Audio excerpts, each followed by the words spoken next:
Boa tarde, boa tarde a todos e todas. É um prazer e uma honra abrir a 24ª edição do Prêmio Giovanni Pontiero. Eu gostaria de cumprimentar, em primeiro lugar, as autoridades diplomáticas, acadêmicas, aos colegas, professores, estudantes, começando naturalmente pelo senhor cônsul-geral de Portugal em Barcelona, o Dr. Antônio Quinteiro Nobre. Muito obrigado pela visita. A doutora Laura Santamaria, vice-reitora de Cultura e Política Linguística da UAB, a doutora Anabel Galan Manhas, vice-reitora da Alumnat e Ocupabilitat, que é sempre uma terminologia que vai variando de acordo com as línguas, mas aqui seria essa a terminologia.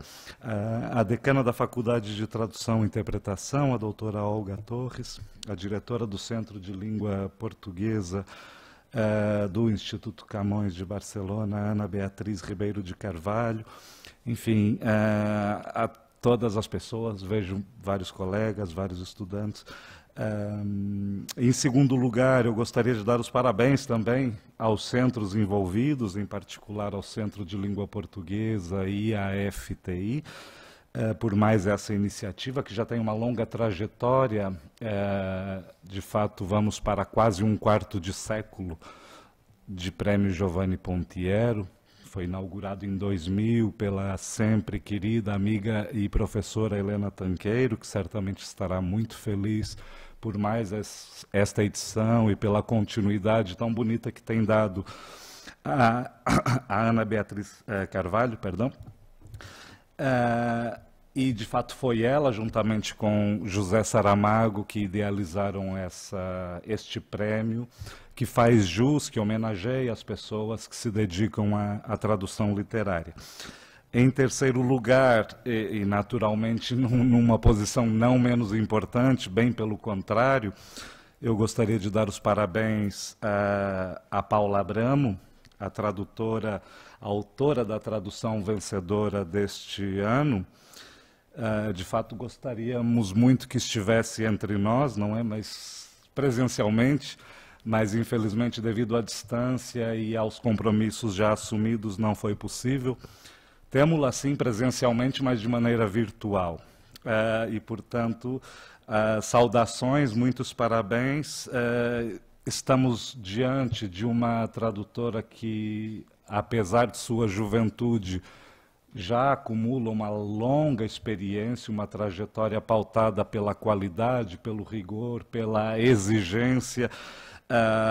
Uma autora, uma tradutora que transita com muita fluidez pelas diversas variantes do português, coisa que não é fácil, por diversas épocas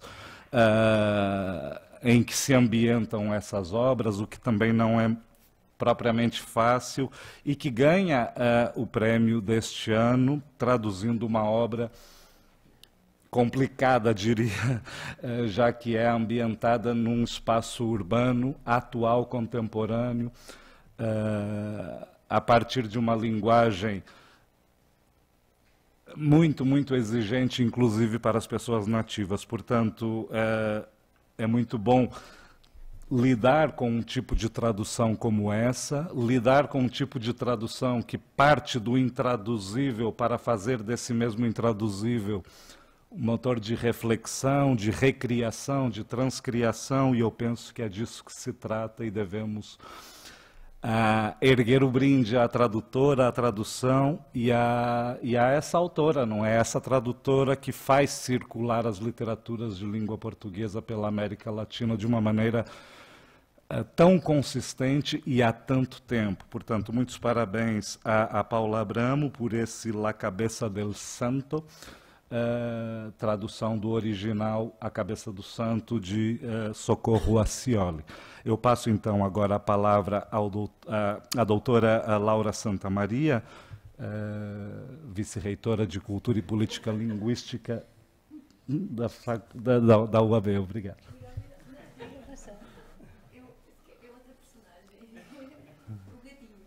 Ah, sim. Bem-vindo também. Molt bé, moltes gràcies, i la veritat és que està molt bé que tinguem aquestes presències, no?, a distància que ens permetin d'interaccionar d'aquesta manera, no?, fins i tot amb tot allò que veiem, perquè jo ara m'havia distret. Doncs sí, m'ha agradat molt la manera com el Nasir Khan ha començat, perquè jo també tenia el primer record per l'Helena Tanqueiro. A mi em sembla que aquests 24 anys, no, del Premi Pontiero són allò que posen en valor la llengua portuguesa i el valor que té la llengua portuguesa en general, però també a la Facultat de Traducció i a la Universitat Autònoma de Barcelona. Tot i que no sempre van ser els vents favorables amb aquest premi, l'Helena va saber sortir-se'n molt bé i de fet ens ha situat en el món de la llengua portuguesa a la facultat i a la universitat. Tenim molta sort, doncs, d'aquesta voluntat d'anar mantenint aquest premi.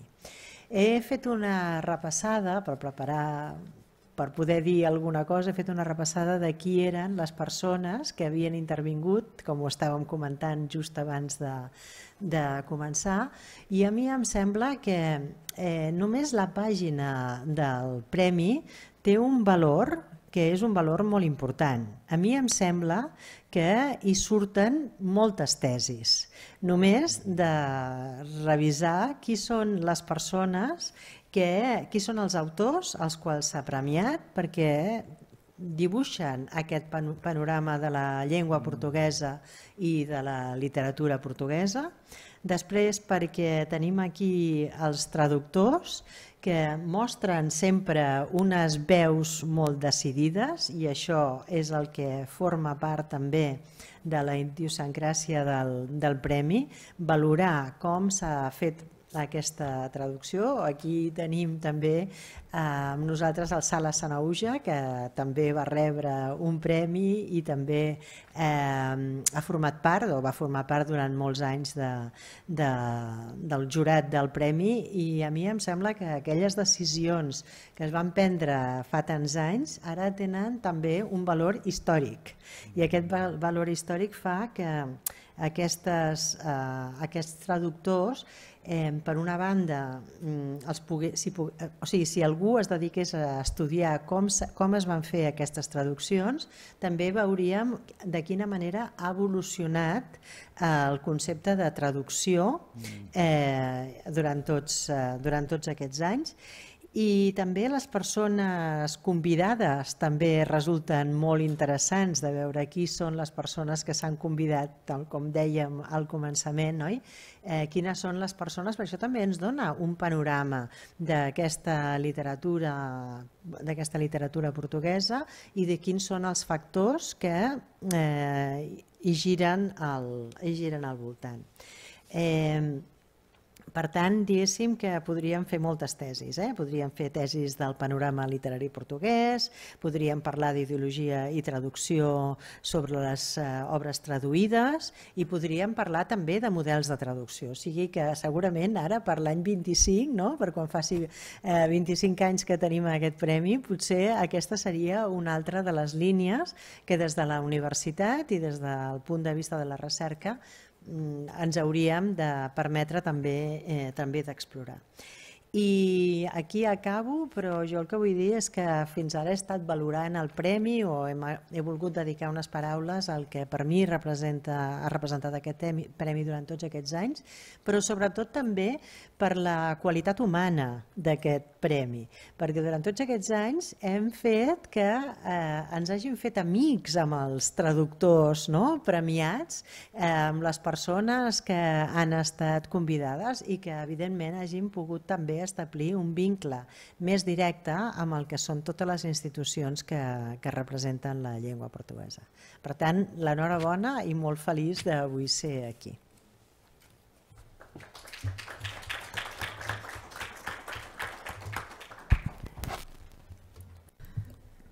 Passamos então a palavra ao Dr. António Quinteiro Nobre.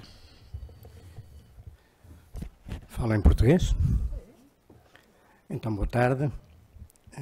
Eu sou um recém-chegado, ou recém-regressado a Barcelona.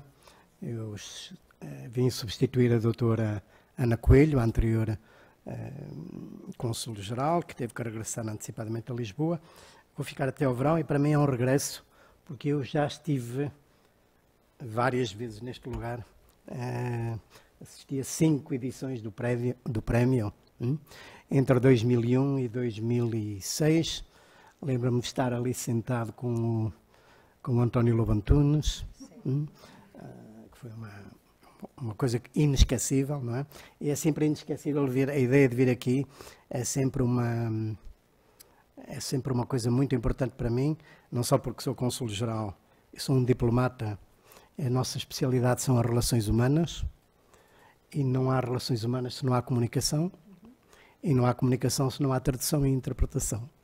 Portanto, o meu casamento com esta realidade, desta vossa e nossa faculdade, é uma coisa que me diz a mim diretamente respeito. Depois eu também fui professor, casei até com uma aluna,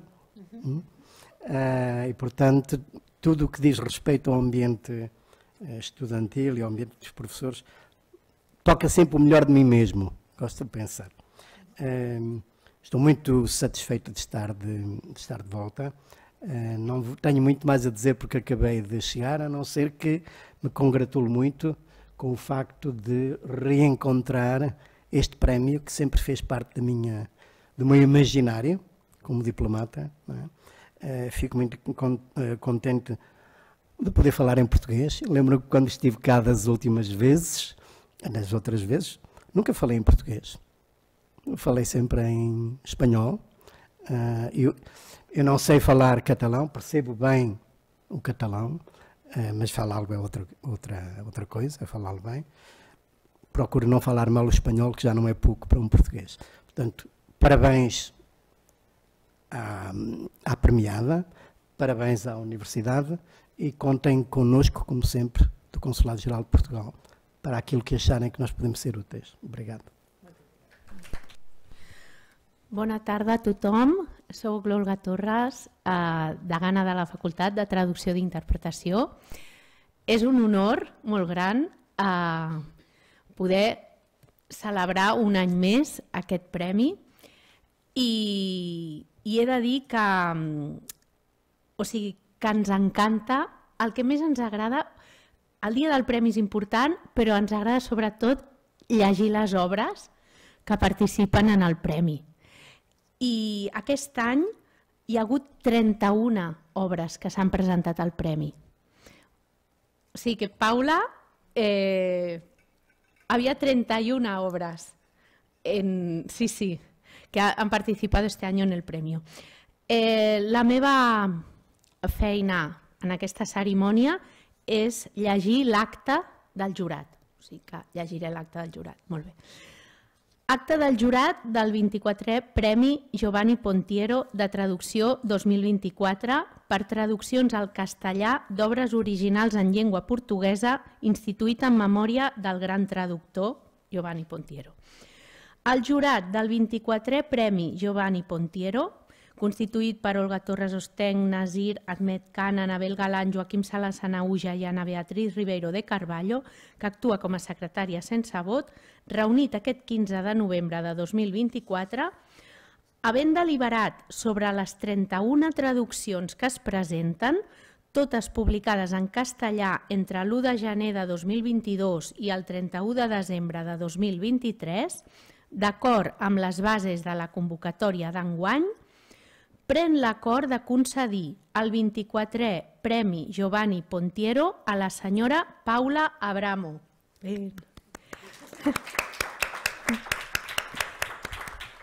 Per la traducció La cabeza del santo de l'escriptora brasilera Socorro Azzioli. Aquesta obra, editada a Mèxic per Fondo de Cultura Econòmica, és una mostra cabdal de la novel·lística brasilera actual. Enquadrada en la línia del realisme màgic llatinoamericà i quasi com a homenatge a aquest corrent literari, presenta importants dificultats de traducció, tant pel que fa als registres orals i populars com al discurs mateix, que va més enllà de la quotidianitat més realista. La guanyadora, amb un llarg historial en el món de la traducció, demostra, doncs, amb aquesta obra una gran sensibilitat en la seva llengua i un domini magistral de les tècniques traductives. L'enhorabona, Paula Abramo. Si la cerimònia, si Paula Abramo estigués presencialment aquí, doncs ara li faríem donació d'un xec pel valor del premi i seria com més personal. En aquest cas es fa una transferència, però també és una alegria per la traductora, s'ha de dir. Molt bé. Doncs ara continuarem amb la cerimònia i passo la paraula a la Beatriz Carballo, la directora del Centre de Llengua Portuguesa, i farem una activitat ben interessant amb alumnes de portuguès. O sigui que, endavant, alumnat. Abans, la Paula... Oi, sí. Perdón, Paula. Perdón, Paula, sí, sí. Si quieres dirigirnos unas palabras de agradecimiento. Hacer tu discurso. El día es tuyo, el momento es tuyo. Hoy, pues muchísimas gracias. Qué gusto estar aquí con ustedes, verlos por esta pantalla donde veo al público y me alegra mucho pues estar aquí. Quería saludar mucho a las autoridades que están aquí presentes, agradecer mucho a los miembros del jurado que honraron mi trabajo de esta manera, al cónsul de Portugal en Barcelona, Antonio Quinteiro Nobre, a las personas que han hablado, Nasir Khan, vicedecano de Internacionalización y Profesionalización, Olga Torres Ostenc, muchas gracias, además, qué amable y afable todo, a Laura Santamaría, a Beatriz, que además ha sido una maravilla de interacción la que hemos tenido.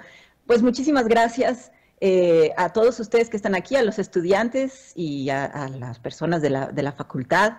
Me hace muy feliz estar aquí y es muy especial para mí recibir este premio y que estemos reunidos en este espacio virtual y presencial, que es una facultad donde se estudia pues la traducción de manera metódica y rigurosa. Yo no estudié traducción, soy de esas personas un poco quizá en extinción que llegamos a la traducción por otras vías. Cuando yo me empecé a estudiar la universidad, aquí en México no había la oferta de una carrera de traducción en una escuela pública. Entonces, yo estudié letras. Pero lo que me gusta mucho de la traducción es que es este oficio abierto que acoge, a la que se puede llegar por múltiples vías, ¿no? En este sentido, es muy lindo que podamos estar compartiendo este espacio y haber llegado desde puntos tan diversos a compartir un oficio que nos apasiona tanto, ¿no? Y bueno, pues creo que esto también es una prueba de que la traducción es un ejercicio que parte pues de la diversidad y que la honra, ¿no? Y me gusta mucho que además este premio está aquí y que entrelaza 3 lenguas distintas y que a partir del homenaje que rinde también a Giovanni Pontiero, entrelaza también una 4ª lengua, que es el inglés, que era la lengua hacia la cual él traducía. Entonces, pues esto para mí es una verdadera fiesta, estar escuchando estas 3 lenguas aquí entrelazadas. Y quizá decir que entrelaza 3 lenguas es decir poco, ¿no? Porque además estamos hablando de lenguas que son continentales, que tienen grandes extensiones, que tienen historias muy complejas. En el caso, por lo menos, del portugués y del español, tienen una cantidad de variantes inmensa. Entonces, pues, me parece también muy de celebrar que este premio esté abierto no solo a las diversas variantes del portugués, sino del propio castellano. Bueno, pues, yo traduje este libro a mi propia variante, que es, pues, el español del centro de México, Y me gusta mucho reivindicar esta libertad de traducir a nuestras propias variantes lingüísticas, que es algo que va un poco contra las imposiciones del mercado, que procuran siempre neutralizar para acceder a mayores territorios comerciales, ¿no? Entonces, para mí es muy, muy, muy especial que esta traducción haya sido premiada y creo que además arrojar luz sobre el trabajo de traducción y sobre quienes lo llevamos a cabo es una forma de luchar contra la invisibilización que tradicionalmente aqueja a nuestro gremio, ¿no? Los traductores siento que de alguna manera encarnamos esas otras voces que son las que vertemos a nuestras lenguas y lo hacemos a través del cuerpo, los ojos, las manos, el cerebro, y cada uno de nosotros tiene sus propios arsenales lingüísticos, su propia historia, su propia identidad, y todo eso va formando una impronta que se vuelve única e irrepetible. Entonces, arrojar luz no solo sobre la figura de nombrar a los traductores, no solo respeta sus derechos morales y todas estas cosas que sabemos que tenemos, sino que es también una atención con los lectores, porque tienen derecho a saber, pues, a quiénes están leyendo, ¿no? Entonces, todas estas premios y estos espacios donde los traductores podemos hablar, también muestran que la traducción existe, que es una labor muy compleja. A veces los lectores no tienen idea de la complejidad que implica, y es muy rico poder pues conversar sobre eso, ¿no? Y bueno, pues La cabeza del santo fue una novela que me divirtió mucho traducir. Es una novela que, como decía Olga, pues honra al realismo mágico, y entonces de alguna manera como venía un poco de una tradición castellana de García Márquez y parte de una premisa rulfiana que es la búsqueda de un padre ausente. Era como casi natural que llegara al castellano, ¿no? Aunque fue escrita en portugués, la autora la escribió a raíz de un taller que tuvo con García Márquez en Cuba, en San Antonio de los Baños, en una escuela de cine de allá, y fue como muy natural traducirla. Realmente no fluyó muy fácilmente el trabajo. Creo que por esa realidad compartida que es también como muy latinoamericana, ¿no? Ese sustrato cultural. Y bueno, pues muchísimas gracias al jurado, a las instituciones convocantes. Me alegra mucho que el premio esté casi cumpliendo su cuarto de siglo. Quiero agradecer también a la editorial, que es el Fondo de Cultura Económica, que tradujo este libro en una colaboración que tiene con la Embajada de Brasil en México. Tiene también un convenio ya con la Embajada de Portugal, y ha estado vertiendo muchas obras originalmente escritas en portugués al español, y las ha estado poniendo al alcance del público a precios sumamente accesibles, cosa que me parece muy loable. Y además, últimamente ha adoptado la práctica de siempre acreditar a los traductores en portada y de pagarnos regalías del primer ejemplar, lo cual es muy maravilloso. Y bueno, pues le agradezco mucho en las figuras de los editores Francisco Pérez Arce y Eduardo Matías, ¿no? Cuando un libro llega a las manos de un lector, es obra ya de muchas mentes, no solo de una, y creo que hay que nombrar también a todas las personas que participaron en él. Entonces también quiero agradecer el cuidado editorial y las lecturas de Miguel Cruz, Rocío Franco López y Víctor Hugo Romero, y pues el trabajo y la complicidad de un traductor y escritor que es Alejandro Merlín, que trabaja en el área de producción editorial. Y bueno, yo creo que la traducción no es un oficio literario. Yo traduzco siempre acompañada de colegas que me iluminan, amigas. Casi siempre le leo al final determinadas las traducciones a mi pareja, que es un escritor. En voz alta le leo mis traducciones antes de mandarlas a las editoriales. Entonces es un trabajo que es muy comunitario en realidad, al contrario de lo que se pudiera pensar, y estoy muy agradecida con todas esas personas y con la Asociación Mexicana de Traductores Literarios, que hace cuerpo y lucha por mejores condiciones de trabajo. Y finalmente solo quería decir que sí, como se indicó al principio, como indicaba el señor cónsul de Portugal, pues yo creo que lo que nos hace humanos es afirmar la humanidad del otro, ¿no? Y en este sentido, Yo creo que la traducción es el oficio humano por excelencia. Y bueno, hoy en día estamos contemplando el exterminio del pueblo palestino, que es un exterminio que parte de un proceso de deshumanización. Y en tiempos así tan oscuros, creo que este núcleo de humanidad y los puentes que tiene la traducción pues son más necesarios que nunca. Pues eso es todo y les agradezco muchísimo una vez más.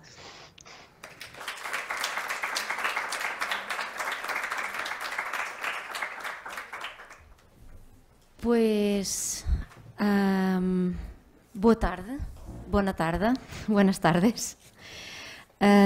Eu quero reiterar os meus parabéns à Paula. Parabéns, Paula, outra vez.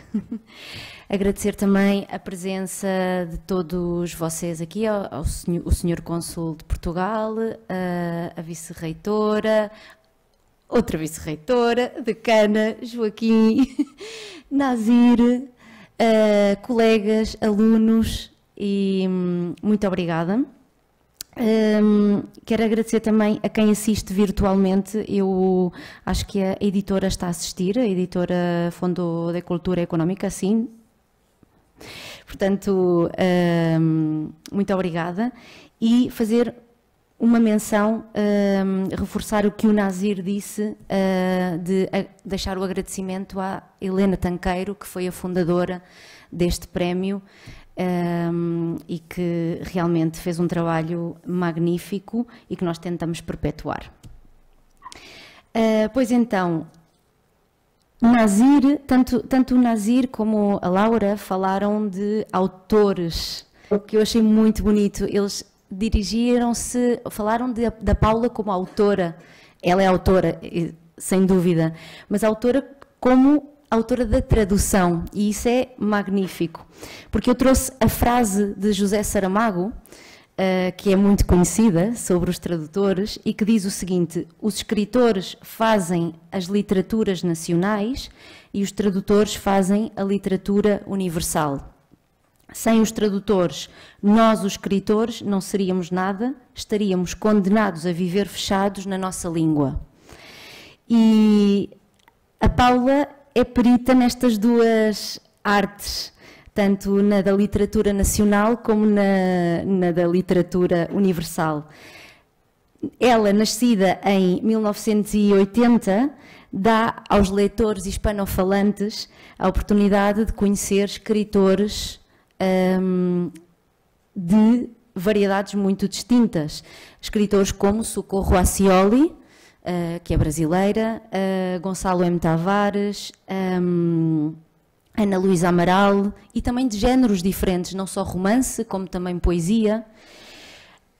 Podemos conhecer um pouco da Paula, não só através das suas traduções, da sua reescrita das obras de autores famosos, mas também através da sua obra Fiat Lux, que foi publicada em 2012 e que foi também vencedora de um prémio, o Prémio Poesia Joaquim Chirau y Caza. E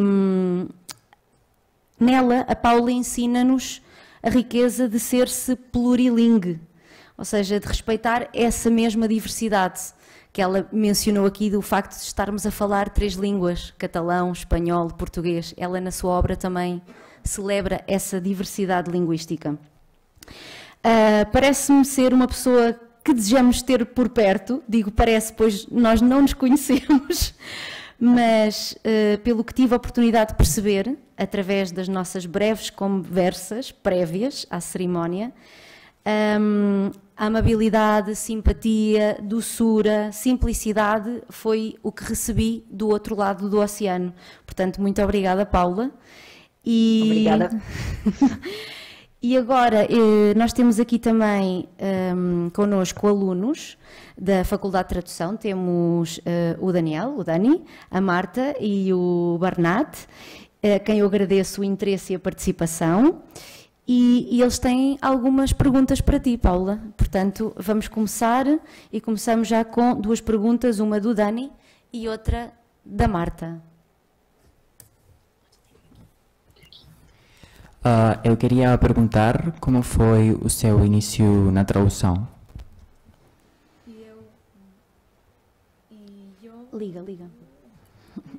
ahora sí.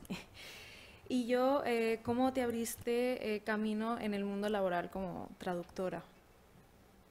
Ok, muito obrigada. Então, eu comecei a traduzir quando eu era uma adolescente, porque eu sou filha de um brasileiro que chegou ao México exilado em 1969 por causa da ditadura que tinha no Brasil.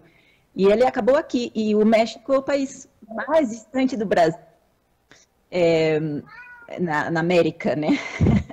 Era o país hispano-falante mais distante do Brasil, no continente. Então, o meu pai, não tinha muitos brasileiros por perto nesse momento, quando eu nasci, e para ele, o português, falar português comigo foi um processo de preservação da memória, da língua. Para não perder a língua, ele falava português comigo. E como desse mesmo processo de preservação da memória da língua e da identidade dele, a gente tinha em casa vários livros e o meu avô enviava para ele constantemente. Então eu tinha o privilégio de ter livros em casa, livros que estavam em português, que eu lia em português e que eu às vezes sentia vontade de compartilhar. Então a minha tradução foi uma tradução que eu fiz aos 13 anos para as minhas amigas. É a tradução de um livro do Marcelo Rubens Paiva, que chama Feliz Ano Velho, e foi a troca por um presente. Eu recebi um presente delas, que era um livro muito ruim. E aí, como troca, eu quis devolver o livro que eu gostava, e que era pouco moralista, porque o livro que eu tinha recebido era muito moralista, e aí eu dei esse presente para elas, eu fiz nos cadernos, porque a gente não tinha ainda computador em casa, e eu sou daquela geração que não nasceu digitalizada, então eu fui fazendo em cadernos, e ia passar cadernos para elas, e acho que, na verdade, assim, o que ainda persiste em mim, já depois de um trajeto mais profissional, é essa vontade de dividir e de compartilhar as leituras que eu gosto. Então, quando eu posso sugerir títulos, eu fico muito feliz de traduzir coisas que eu quero compartilhar, que eu sinto que vão ter uma acolhida no México, e isso me faz muito feliz, porque realmente, quando eu vejo que alguém leu, que finalmente alguém gostou de uma coisa que eu também gostava, que eu consegui compartilhar, é o meu momento de realização superior. E isso é o que me iniciou na tradução e que ainda me faz traduzir com muita paixão. E como eu comecei a vida profissional, bom, essa pergunta foi em espanhol, então vou passar para o espanhol. La vida profesional la inicié saliendo de la carrera de letras. Yo estudié letras clásicas y empecé con docencia, clases de latín, griego, en fin. Y bueno, la docencia era es muy mal pagada. Entonces, era un trabajo muy castigado. Y entonces estaba cuando me llamaron de una editorial que traducía libros de la teología de la liberación para que yo hiciera una prueba de traducción. Una conocida dijo, ay, pues Paula traduce cosas, pues háganle la prueba. Y la hice. A partir de ahí empecé a traducir editorialmente y para mí eso significó mucha investigación, porque yo no crecí en un ambiente católico y obviamente los libros de la teología de la liberación pues estaban constantemente recurriendo a un mundo de referentes que yo no conocía. Entonces tenía que estar investigando esos referentes teológicos y litúrgicos y fue para mí muy interesante. Y a partir de ahí me fueron llegando otros trabajitos y tardé en llegar a las traducciones de literatura profesionalmente, bastantes años. Y toda esa experiencia me formó mucho, la experiencia de traducción de libros que tampoco eran necesariamente literarios. Entonces, no reniego de ella. Me gustó muchísimo la experiencia. Dani, qual é a tua próxima pergunta? O que motiva você a traduzir? Não escutei. ¿Qué te motiva a traducir?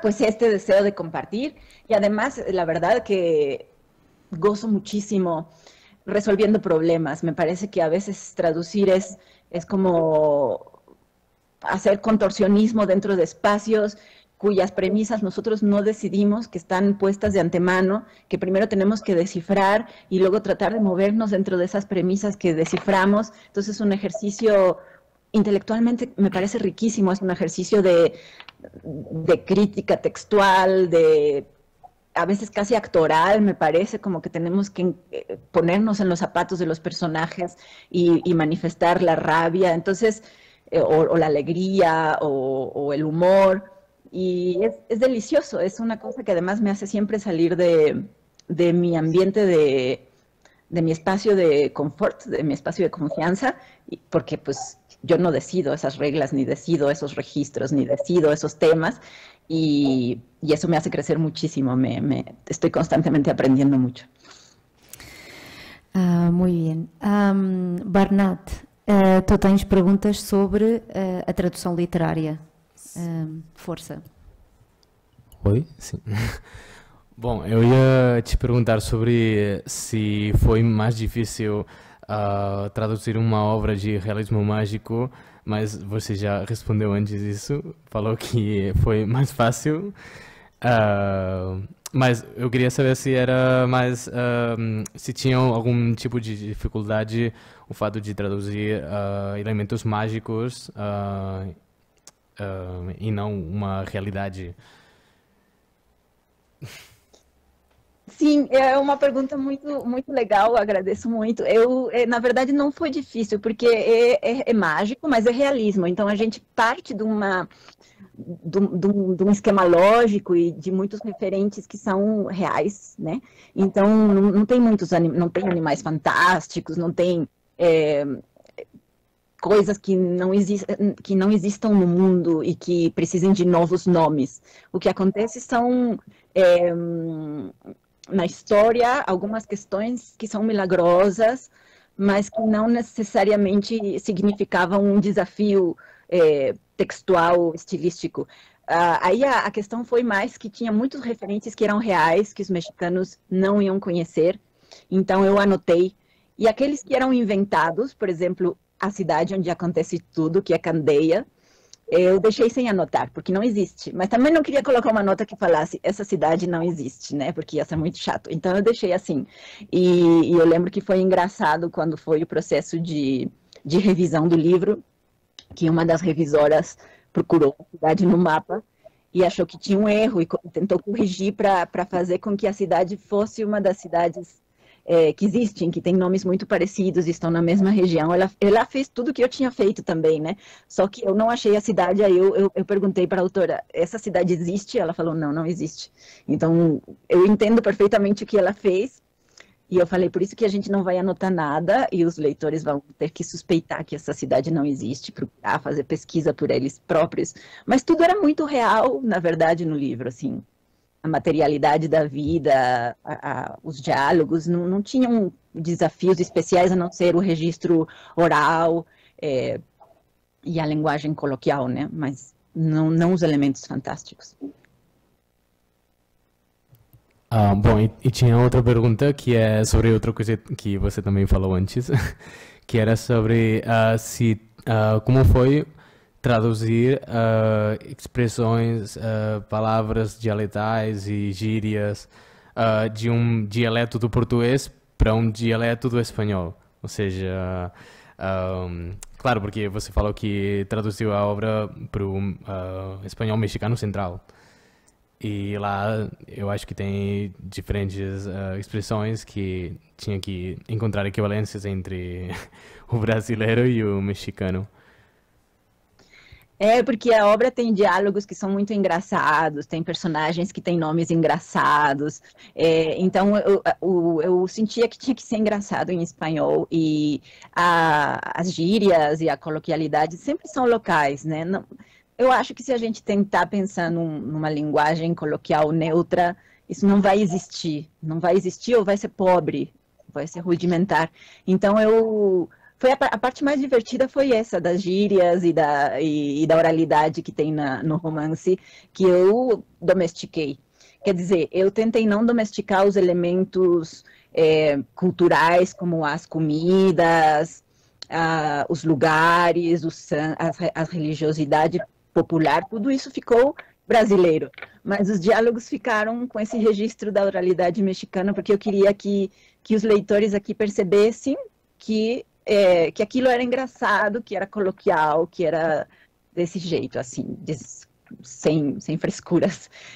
Mas essa é uma das partes que eu mais adoro, assim, mais divertidas, porque são muito criativas.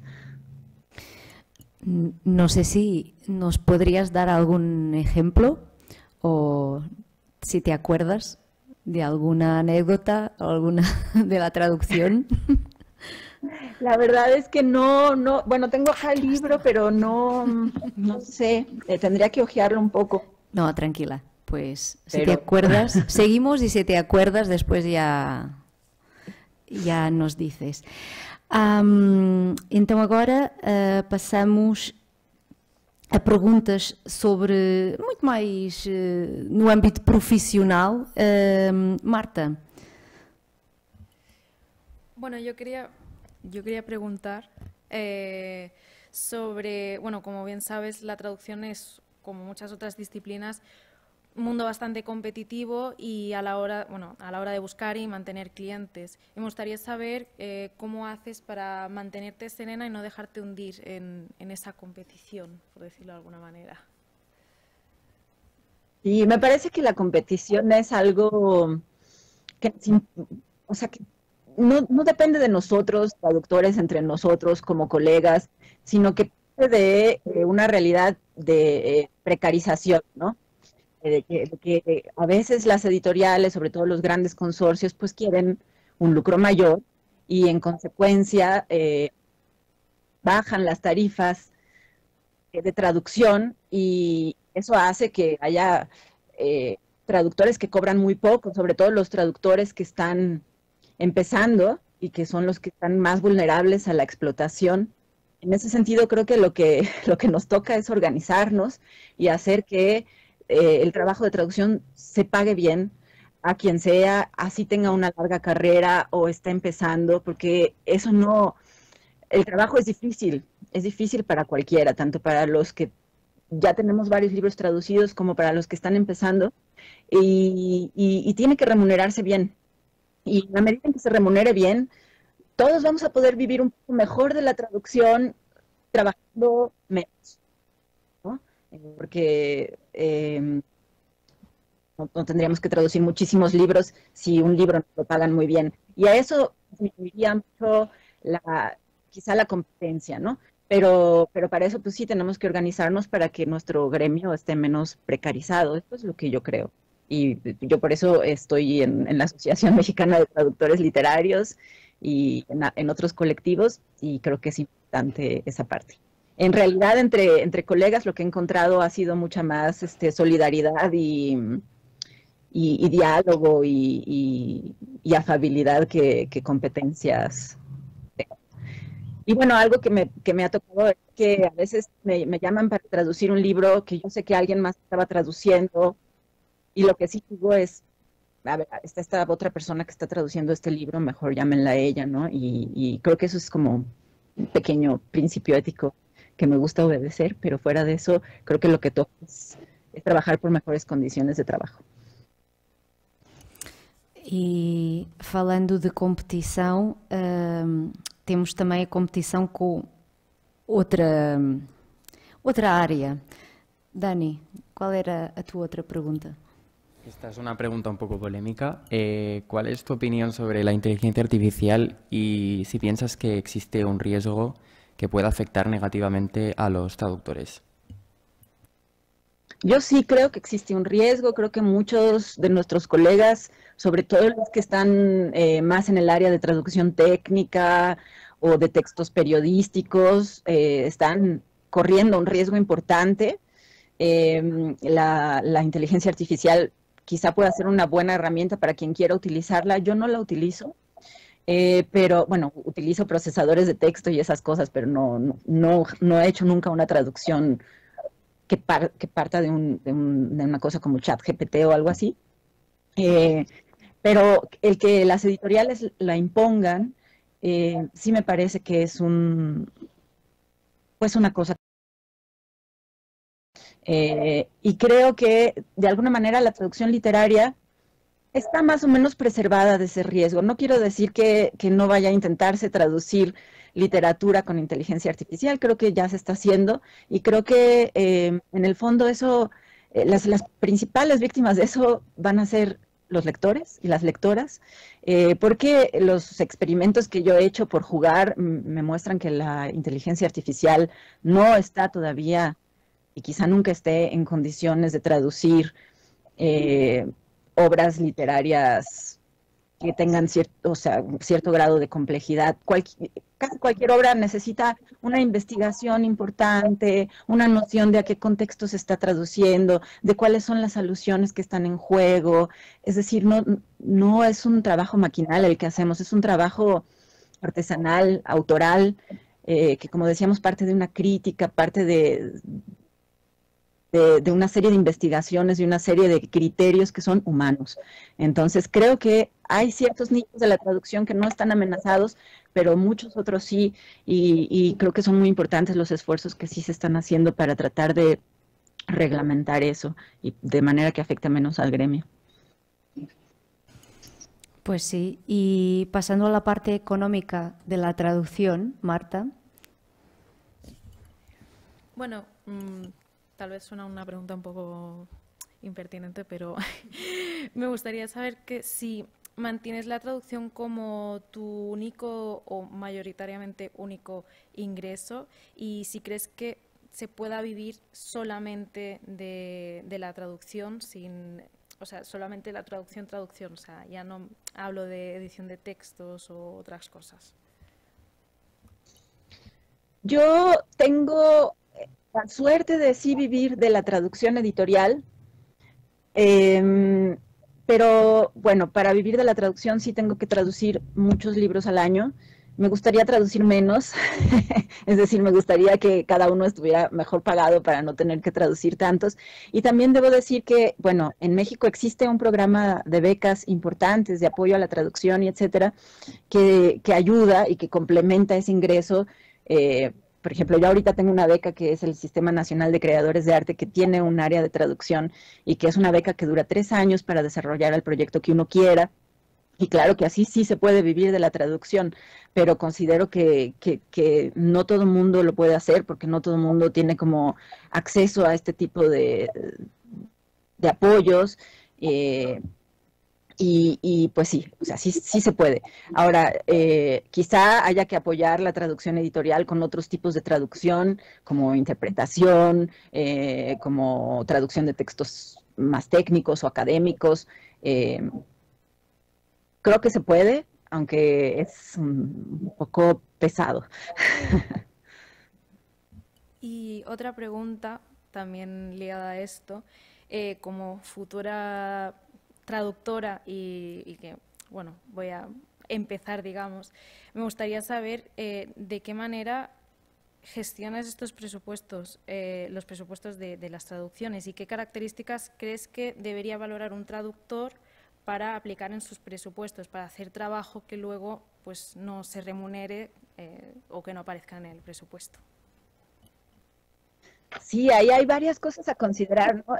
Muchas veces nos piden los presupuestos sin habernos ni siquiera mostrado los libros, los libros que vamos a traducir. Entonces, yo siempre los pido, trato de pensar en qué dificultades van a representar, si van a requerir mayor o menor investigación, si son temas con los que yo estoy relacionada o no, si el lenguaje es un lenguaje especialmente desafiante por cuestiones estilísticas o léxicas.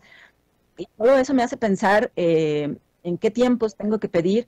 Además, a mí me gusta mucho revisar las traducciones y revisar, o sea, las reviso varias veces antes de entregarlas a la editorial y luego pido que la editorial me mande todas las sugerencias de cambios y los vuelvo a revisar y esas sugerencias de cambios generalmente vienen 1 o 2 veces, o sea, son varias capas de revisión y varias capas de cambios que sugieren y que a mí me gusta revisar y que eso es trabajo y es tiempo. Entonces, cuando se puede, yo considero todos esos factores a la hora de, o sea, de proponer un presupuesto. Sin embargo, acá en México al menos, las editoriales suelen tener ya sus tarifas de traducción fijas y de nada sirve a veces que uno diga, pues yo cobro tanto porque ellas pagan otra cosa, y entonces muchas veces eso no es muy flexible. Y uno se atiene a esas tarifas, y entonces lo que queda a veces es negociar los tiempos, ¿no? O sea, dentro de esta tarifa, pero yo me voy a tardar más y voy a tener que irlo alternando con otras traducciones que salgan más rápido para poder dedicarle tiempo a la investigación que me va a requerir este texto, que es más complicado. Pero bueno, en general considero todos esos factores, pero no siempre tengo mucho éxito en la negociación de presupuestos porque ya son muy fijos. Gracias. Gracias. Passamos ao Bernat, que ele tem mais 2 perguntas, não é? Bom, disseste-me 2. Eu tenho uma pergunta. Acho que temos 2. Eu ia perguntar se as traduções que você já fez antes da sua obra Fiat Lux influenciaram no seu estilo como autora. Sim, claro que sim. Que pergunta mais linda. Muito obrigada. Eu acho que os tradutores estamos sempre vivendo com os desafios da especificidade, da riqueza enorme da linguagem, né? Na verdade, assim, quando a gente não traduz, sei lá, agora não me vem, IP por árvore. Não traduz IP por árvore, tem que fazer uma pesquisa sobre que tipo de árvore, o IP, por que é importante nesse contexto, porque tem flor, porque tem, sei lá, porque tem uma distribuição geográfica específica. Então, essa especificidade das palavras, para mim é muito, muito importante. Eu gosto muito de contar uma anedota que tem a ver com tradução não literária, mas que foi uma das lições poéticas mais grandes que eu já tive. Uma vez eu tive que traduzir uma bula de um remédio. E era um remédio para pessoas que sofriam de constipação. E era uma bula que indicava que as pessoas deviam levar um diário das deposições, né? Então, tinha uma tabelinha que tinha uns desenhos dos tipos de cocô que as pessoas podiam fazer, segundo as texturas e tal. E cada tipo de cocô tinha um nome. E claro que para mim foi um deslumbramento aquilo, né? Porque para mim foi uma mostra de como a linguagem é tão rica, tão específica. E isso é uma lição de tradução, mas que para mim foi poética também, de como a gente pode utilizar. E realmente depois eu encontrei um poema de um grande poeta que a gente considera mexicano, mas que nasceu na Espanha, que é o Gerardo Denis, que que ele falava como será o cocô dos monstros mitológicos, será tal, e eram os nomes dos cocôs que eu tinha encontrado na bula dos remédios. Então, para mim, é muito gostoso na escrita também tentar utilizar essas especificidades e essa linguagem mais concreta em contraposição às abstrações e às palavras mais universais. Isso foi uma coisa que acho que me marcou muito. E agora estou traduzindo alguns poemas que têm a ver com o exercício da tradução. E experiências de como às vezes a gente traduz uma palavra, mas não viu a coisa, e o que muda quando a gente, depois de traduzir a palavra, vai na feira e encontra aquela coisa no seu contexto. Estou traduzindo um pouco nesse sentido, escrevendo nesse sentido. Não sei se vocês têm mais alguma pergunta que vos tenha surgido. Não? Vá.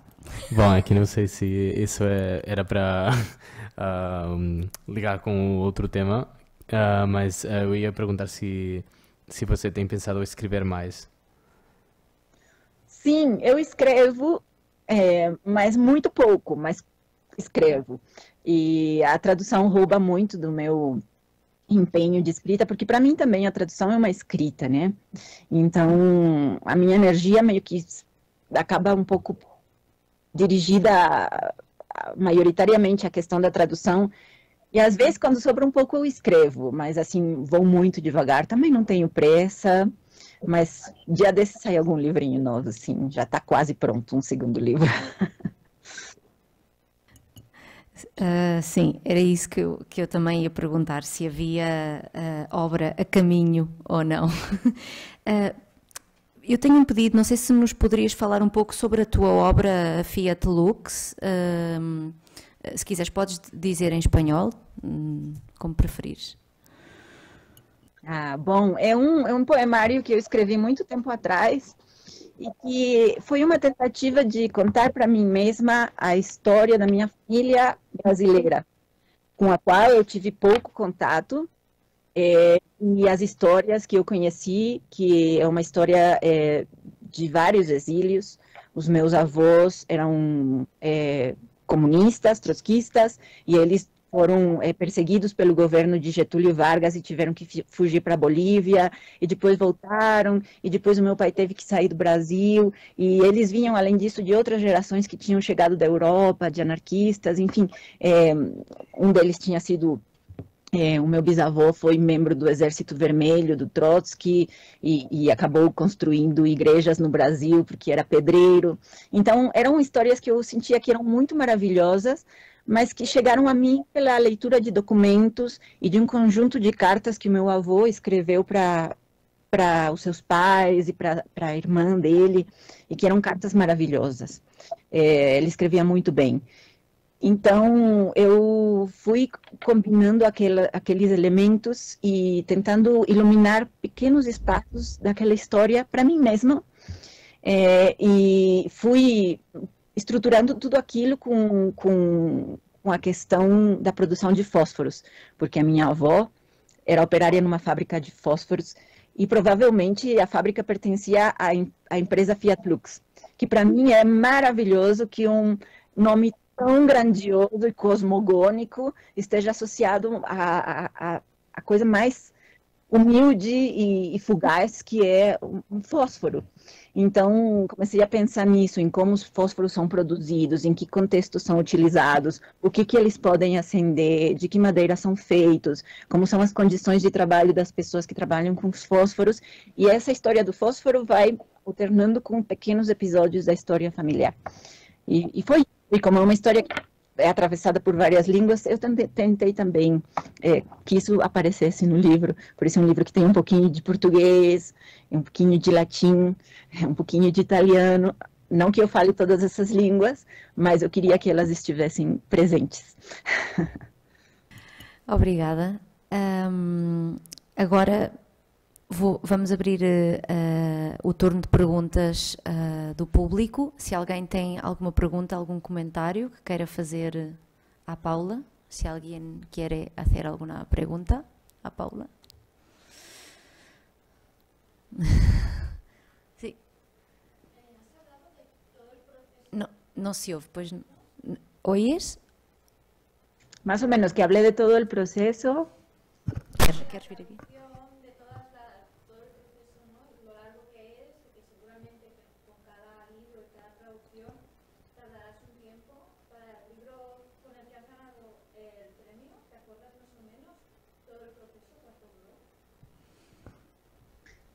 Sí, yo creo que este libro se llevó unos 3, 4 meses.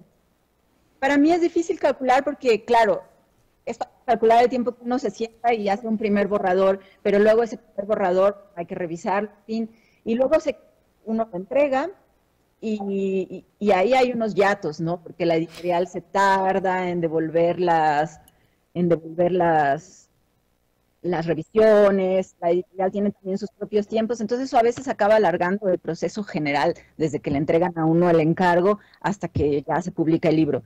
Pero mi tiempo de trabajo, más aproximadamente, yo creo que fue como de unos 4 meses, sí. ¿Alguien más tiene alguna pregunta?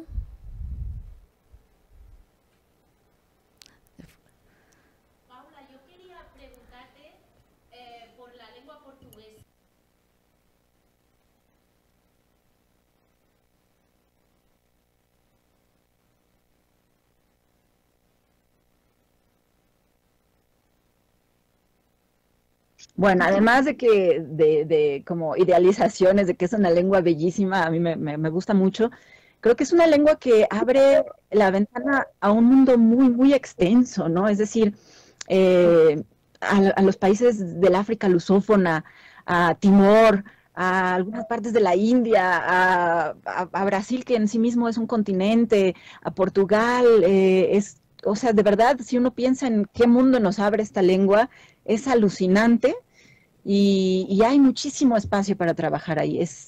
Digamos, muchísimos temas, muchísimos nichos de deleite que yo, pues sí, por ese lado lo recomendaría muchísimo, ¿no? La cantidad de arte que se ha traducido en el mundo de habla portuguesa, de lengua portuguesa, no se puede ni describir. Es un banquete para cualquiera que se acerque. Entonces, pues ese sería mi motivo mayor. Primero el gozo y después pues las posibilidades infinitas de ejercer algún trabajo relacionado con esa lengua. ¿Alguien más? ¿Alguna pregunta?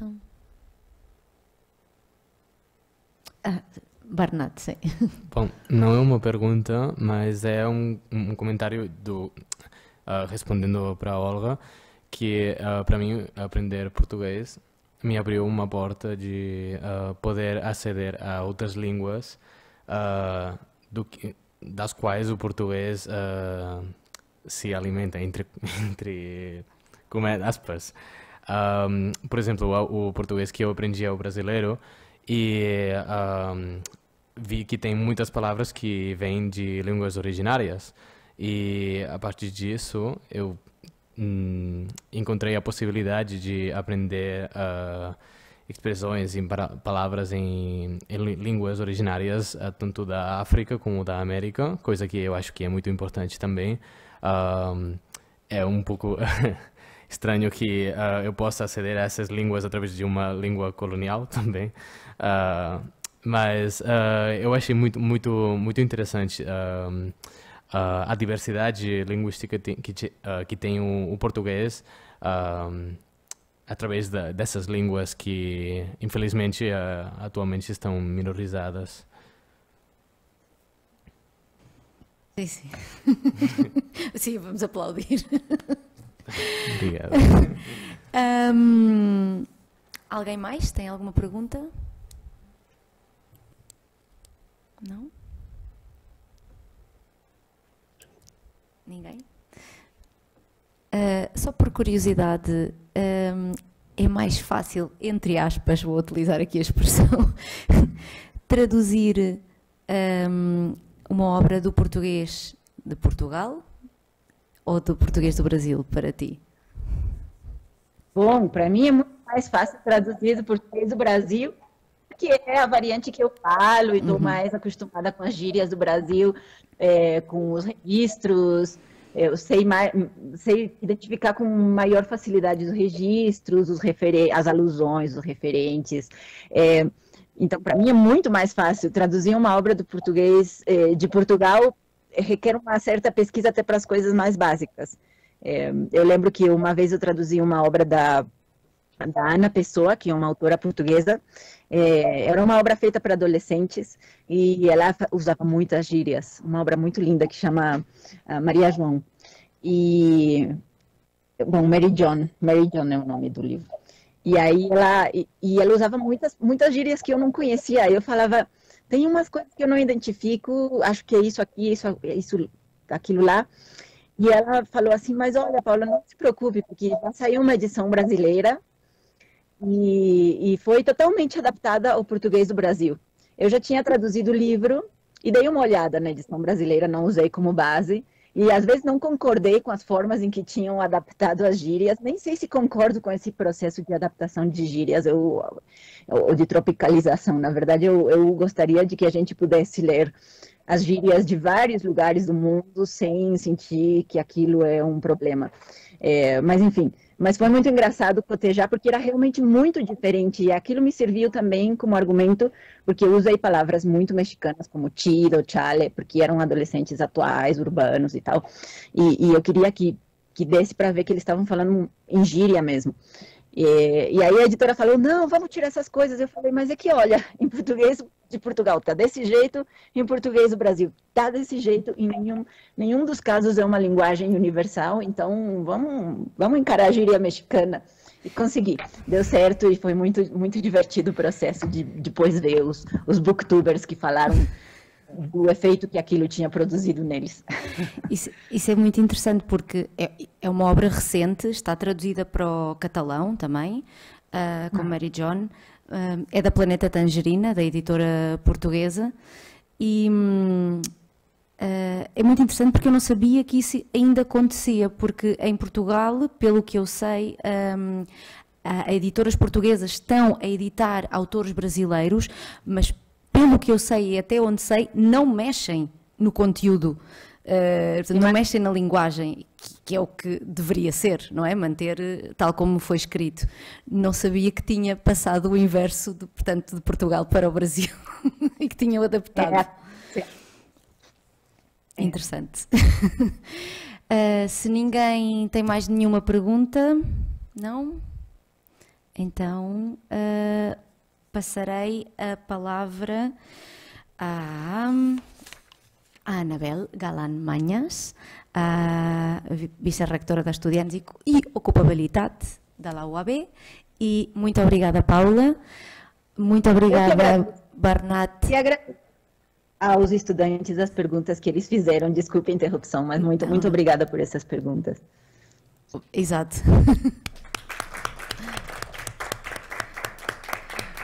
Obrigada Dani, Marta e Bernat.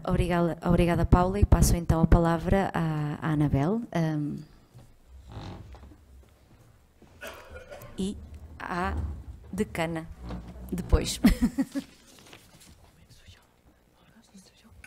Bom, eu queria parabenizar todo mundo pelo ato, mais um ano aqui com esse prêmio maravilhoso do Giovanni Pontiero, que começou precisamente a Helena Tanqueiro, né? Eu gostaria, todos os anos eu penso como que eu gostaria que ela estivesse aqui, ela que começou anos atrás com essa internacionalização, e o tanto que se fala hoje em dia dessa internacionalização, né? E ela foi uma pioneira, como ela começou a trazer institutos de língua também aqui para a universidade, né? Esse caminho que ela iniciou. Eu gostaria também de parabenizar e agradecer. Eu não cumprimentei todas as pessoas que estão aqui presentes, né? A vice-reitora, o diretor-geral, a decana, o vice-decano, etc., e todas as outras pessoas que também participaram no prêmio. Eu gostaria de parabenizar muito especialmente a tradutora. Eu adorei o diálogo com os estudantes, e eu achei, Paula, que você é uma pessoa bem humilde, né? Porque quem conhece o Nordeste do Brasil, eu morei no Nordeste do Brasil, e é bem complexo traduzir a gíria, uma obra na que se mistura religião, comida, gíria de todo tipo, natureza, né? Então não precisa ter animais fantásticos para acrescentar uma dificuldade na tradução. É uma obra bem complexa, e você falou como se fosse uma coisa assim simples, fácil, né? Então eu queria parabenizar por tudo, né?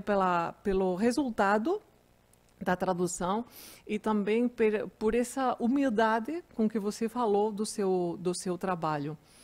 Eu gostaria também de parabenizar esses estudantes, né, que fizeram essas perguntas tão interessantes. Eu fiquei muito feliz porque eu estudei aqui, um dia eu estive aqui nessa faculdade estudando português, tradução, e naquela época eu lembro que ninguém me falou sobre os orçamentos. Eu não sabia quanto que eu tinha que cobrar, eu não sabia como que eu tinha que negociar com as editoras, eu não sabia quando eu tinha que cobrar. Uma vez eu traduzi um livro e nunca cobrei, porque o cliente pediu o livro, mas sumiu, e depois, quando acabei, né, um tempo depois, o cliente já não existia. Essas coisas ninguém nunca me falou, então eu fico muito feliz que vocês hoje em dia, né, estejam falando, estudando, conversando, pensando sobre essas coisas também do mercado, né? Sobre o mercado, eu gostei, a Paula falou sobre esse mundo da tradução que acolhe pessoas que vêm de vias, né, caminhos bem diversos. Eu diria que quem estuda tradução também faz e toma caminhos muito diversos, né? Os meus caminhos foram, até os meus próprios caminhos já foram bem diversos, né? Eu acho que de uma pessoa para outra os caminhos são bem diversos, mas mesmo a gente, eu acho que a gente também vai mudando ao longo da vida, ao longo dos anos, e a gente vai diversificando esses caminhos e acabamos fazendo muitas coisas. Eu acho que o mundo da tradução e essas relações humanas, né, que estavam falando previamente, eu acho que abre a gente uns mundos muito interessantes. Quando eu comecei a traduzir, eu comecei traduzindo em papel, né? Agora nós estamos falando em inteligência artificial. Naquela época que eu comecei com papel, e aí apareceu o computador, aquele computador parecia que ia tirar já todo o trabalho, né? Então, as profissões, elas vão mudando ao longo do tempo em função das demandas sociais, também das tecnologias que vão aparecendo. Eu imagino que vocês vão ter muitas oportunidades que vocês ainda nem imaginam, né? Porque eu nunca imaginava como ia ser a minha vida profissional, né? E aí você vai adotando os seus caminhos, vai se balançando como essa língua portuguesa, né? Você falava da língua portuguesa, estou assim mexendo um pouquinho, né? Balançando. Eu acho que essa língua portuguesa que está maravilhosa e que ela vai levar vocês, né? Eu acho que a coisa mais importante é vocês gostarem da língua e gostarem e se deixarem levar, né? Balançar por essa língua, e ela vai abrir muitos caminhos para vocês. Basicamente, eu só queria, né, pensar nesses pontes, né, que vocês também vão estar nessas pontes que vocês vão tender para unir, né, esses diferentes povos tão diversos e tantos povos, né, que falam português e que nós podemos unir com outros povos diferentes para criar um mundo melhor. E agradecer só pelo convite. Obrigada.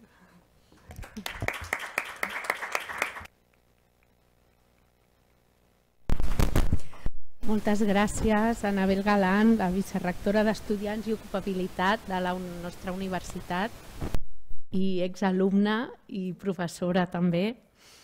Doncs hem arribat al final de la cerimònia. Moltíssimes gràcies, ha estat sempre, totes les cerimònies del Pontiero sempre són molt especials i sempre ho anunciem com un lliurament de premis i sempre és una lliçó de traducció i tots aprenem moltíssim. Vull dir, alumnat i professors i del consolat, vull dir, hem après moltíssim, hem après sobre tants temes de traducció que no tenim de vegades temps de parlar-ne, de com ens agrada traduir el que ens agrada llegir. Hem après de la Paula, sobretot, tot el que ens ha dit avui. La meravella que és traduir a les variants pròpies, la importància i també com et diverteixes quan tradueixes tot el que és oralitat, la importància de la recerca i de la investigació que hi ha darrere de cada traducció. Vull dir, ha estat una cerimònia de debò que hem après moltíssim, tots i totes els que estem aquí. Moltíssimes gràcies a tothom per assistir. Ara hem organitzat aquí una mica de cafè perquè així podem acabar de xerrar i moltíssimes gràcies a tothom. Y Paula, enhorabuena. Cuando vengas a Barcelona, por favor, escribe y organizamos algo. Organizamos algo segurísimo, segurísimo, porque será un placer que vengas a darnos una lección de traducción, pero aquí en directo. Muchísimas gracias y enhorabuena. Muchas gracias.